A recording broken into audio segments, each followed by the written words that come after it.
Hello friends, government job genuine notification channel पर आपका स्वागत है। सो फ्रेंड्स, आज हम इस वीडियो में जानेंगे एनडीए क्या है। एनडीए से जुड़े हुए कुछ पॉइंट्स हैं जो हम इस वीडियो में डिस्कस करेंगे, या फिर हम कह सकते हैं कि अगर आप भारतीय सेना में अधिकारी बनना चाहते हैं तो क्या इसकी प्रोसेस रहती है, किस तरह से आप भारतीय सेना में तीनों सेनाओं में आप किस तरह से अधिकारी की पोस्ट पर भर्ती हो सकते हैं या अधिकारी आप बन सकते हैं। सो सबसे पहले हम कुछ पॉइंट्स हैं उनको देख लेते हैं। जैसे कि हम इस वीडियो में डिस्कस करने वाले हैं, first what is NDA. NDA है क्या।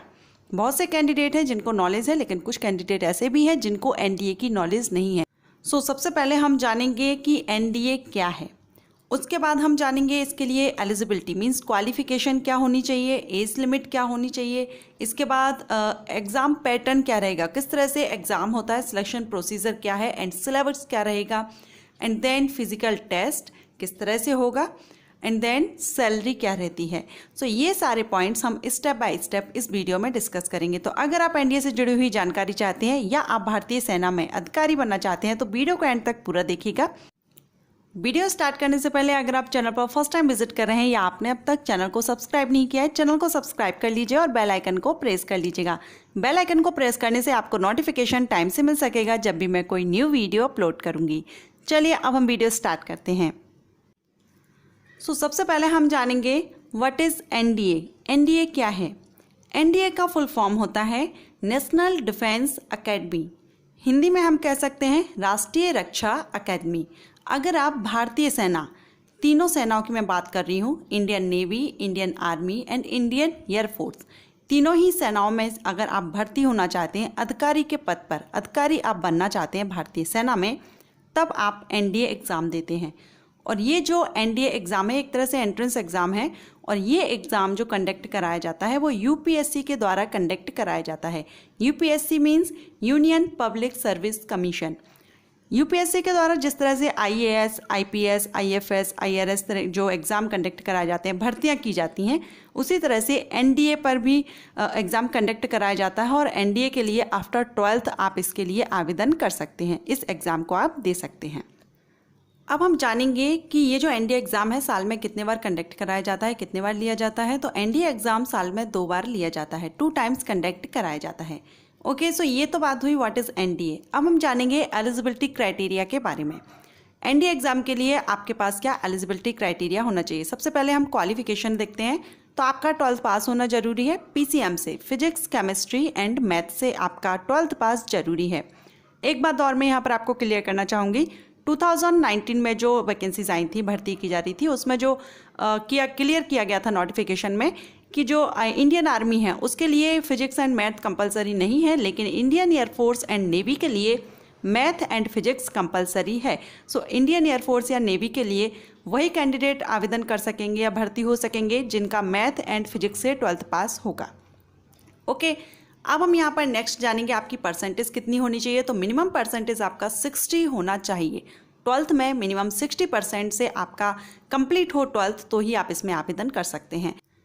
एंड आपका अनमैरिड होना जरूरी है। मैरिड कैंडिडेट एनडीए एग्ज़ाम के लिए एलिजिबल नहीं रहते हैं, अनमैरिड कैंडिडेट ही यहाँ पर अप्लाई कर सकते हैं। एज लिमिट की अगर हम बात करें तो मिनिमम 16.5 साल एंड मैक्सिमम 19 साल रखी गई है। सो ये है एलिजिबिलिटी क्राइटेरिया। अब आपका यहाँ पर फिजिकल टेस्ट भी होता है। तो हाइट अगर हम देखें तो 157 सेंटीमीटर से लेकर के 162 सेंटीमीटर रहता है। ये अलग अलग रहता है, तीनों सेनाओं में अलग अलग रहता है, तीनों फोर्सेज में। साथ ही इस बात पर भी डिपेंड करता है कि आप किस स्टेट से बिलोंग कर रहे हैं, इंडिया में आप किस क्षेत्र से बिलोंग कर रहे हैं, उस पर भी डिपेंड करता है। थोड़ा बहुत रिलैक्सेशन वहाँ पर भी दिया जाता है। वेट की अगर हम बात करें तो ये हाइट के अकॉर्डिंग नहीं रहती है। ये भी जो फिजिकल टेस्ट रहता है वो तीनों सेनाओं में डिफरेंट रहता है। अब हम जानेंगे एग्ज़ाम पैटर्न के बारे में। एग्ज़ाम पैटर्न क्या रहता है। तो यहाँ पर 2 पार्ट्स में आपका एग्ज़ाम होते हैं। फर्स्ट आपका रिटन एग्ज़ाम होगा, सेकंड एसएसबी इंटरव्यू होता है। जो आपका रिटन एग्ज़ाम होता है वो 2 पेपर्स में रहता है, 2 पार्ट्स में रहेगा, पेपर 1 एंड पेपर 2। पेपर 1 में आपका मैथमेटिक्स से क्वेश्चंस आते हैं एंड पेपर 2 में आपसे जनरल अवेयरनेस के क्वेश्चंस किए जाते हैं। सो ये आपका रिटर्न है जिसमें आपके 2 पेपर होंगे, पेपर 1 एंड पेपर 2। और यहाँ पर जो सब्जेक्ट्स हैं वो मैथमेटिक्स एंड जनरल अवेयरनेस, सिर्फ ये 2 ही सब्जेक्ट से आपसे क्वेश्चन किए जाएंगे। मैथमेटिक्स में जो क्वेश्चन रहेंगे 120 क्वेश्चंस आएंगे एंड जनरल अवेयरनेस में 150 क्वेश्चन आते हैं। इस तरह से जो अगर हम ओवरऑल देखें टोटल क्वेश्चंस 270 टोटल क्वेश्चंस रहते हैं एंड टोटल मार्किंग यहाँ पर 900 रहती है। 900 मार्क के यहाँ पर टोटल क्वेश्चंस आएंगे। टाइमिंग आपको 2.5 घंटे की, हर एक पेपर के लिए, दोनों पेपर के लिए अलग अलग आपको 2.5 घंटे की टाइमिंग दी जाती है। साथ ही नेगेटिव मार्किंग भी रहती है, सो आप आंसर केयरफुली दीजिएगा। ये तो था एग्ज़ाम पैटर्न। अब हम जानेंगे यहाँ पर आपका सेपरेटली जो पैटर्न रहता है, किस तरह से आपसे क्वेश्चन किए जाते हैं। जैसे मैथमेटिक्स में आपसे किस तरह के क्वेश्चन किए जाएंगे, तो इसके जो मेन टॉपिक रहते हैं वो algebra, trigonometry, differential calculus, statistic and probability, integral calculus, analytical geometry, ये मेन टॉपिक्स हैं जहाँ से ज़्यादातर क्वेश्चंस आपके मैथमेटिक्स से किए जाते हैं। अब हम जानेंगे जनरल अवेयरनेस। इसमें आपका group A and group B 2 parts रहते हैं। ग्रुप ए में आपसे जो क्वेश्चन किए जाते हैं वो इंग्लिश से क्वेश्चन आते हैं, इंग्लिश की ग्रामर, यूजेस, वोकैबुलरी। सो इस तरह से आपके इंग्लिश के क्वेश्चंस ग्रुप ए में आएंगे एंड ग्रुप बी में आपसे physics, chemistry, current affairs, history, geography, general science से क्वेश्चन आपसे किए जाते हैं। एक बात और मैं यहाँ पर आपसे कहना चाहूँगी, अगर आप एनडीए एग्ज़ाम देना चाहते हैं, अगर आपका एम है भारतीय सेना में भर्ती होने का, अधिकारी बनने का, तो आपको आपके 10th के बाद जब आप चूज़ करते हैं सब्जेक्ट, तो आप वहाँ पर मैथ सब्जेक्ट चूज़ करें। तो आपके लिए तीनों जो सेनाएं हैं उसमें से आपका जिसमें भी इंटरेस्ट है आप उसमें जा सकते हैं। और मैथ आपका स्ट्रांग होना चाहिए। मैथ एंड फिजिक्स दोनों पर आपकी कमांड काफ़ी अच्छी होना चाहिए, इसलिए आपको आफ्टर 10th मैथ तो आप काफ़ी टाइम से यानी 10th से भी आप कवर कर सकते हैं, लेकिन आफ्टर 10th आपको फिजिक्स भी अपनी स्ट्रांग करनी होगी। फिजिक्स एंड मैथ ये दोनों सब्जेक्ट, साथ ही इंग्लिश भी यहाँ पर रखी जाती है, इंग्लिश से भी क्वेश्चन किए जाते हैं और इंग्लिश ज़रूरी रहती है, तो आप अपनी इंग्लिश पर भी कमांड कीजिए। 3 सब्जेक्ट्स आपको आपके काफ़ी स्ट्रांग करने होंगे। सो ये हो गया सिलेबस। अब हम बात करते हैं सैलरी की। आपको सैलरी कितनी मिलेगी, तो देखिए पोस्ट के अकॉर्डिंग यहाँ पर अलग अलग पोस्ट रहती हैं, कर्नल, मेजर या लेफ्टिनेंट, और भी कई पोस्ट हैं।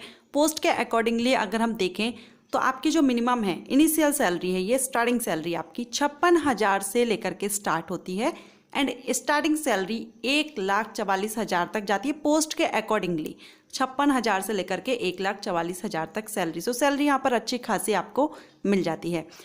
अब अगर आप एनडीए एग्ज़ाम देना चाहते हैं, भारतीय सेना में आप भर्ती होना चाहते हैं, तो इसके लिए आप आवेदन कर सकते हैं ऑनलाइन। इसके लिए जो फॉर्म है वो दिसंबर एंड जून में ये फॉर्म निकलते हैं, साल में 2 बार निकलते हैं। सो जून एंड दिसंबर में निकलते हैं। आप इसके लिए अप्लाई कर सकते हैं आफ्टर 12th, या आप 12th का एग्ज़ाम दिए हुए हैं तब भी आप ये एग्ज़ाम आप दे सकते हैं। सो फ्रेंड्स, अब आपको ये क्लियर हो गया होगा एनडीए क्या है या एनडीए एग्ज़ाम क्यों दिया जाता है, या आप किस तरह से भारतीय सेना, जल, थल, वायु तीनों सेनाओं में से किसी भी सेना में अगर आप अधिकारी बनना चाहते हैं तो आप किस तरह से बन सकते हैं। ये सारी प्रोसेस मैंने आपको इस वीडियो में एक्सप्लेन की है। इसके लिए eligibility criteria and selection procedure, age limit, सब कुछ मैंने आपको इस वीडियो में अच्छे से एक्सप्लेन किया है। आशा करती हूँ आपको ये वीडियो पसंद आया होगा। अगर आपको ये वीडियो पसंद आया हो या हेल्पफुल रहा हो तो वीडियो को लाइक, सब्सक्राइब एंड शेयर जरूर कर लीजिएगा। बेल आइकन को भी प्रेस कीजिएगा ताकि नोटिफिकेशन आपको टाइम से मिल सकेगा। Thank you.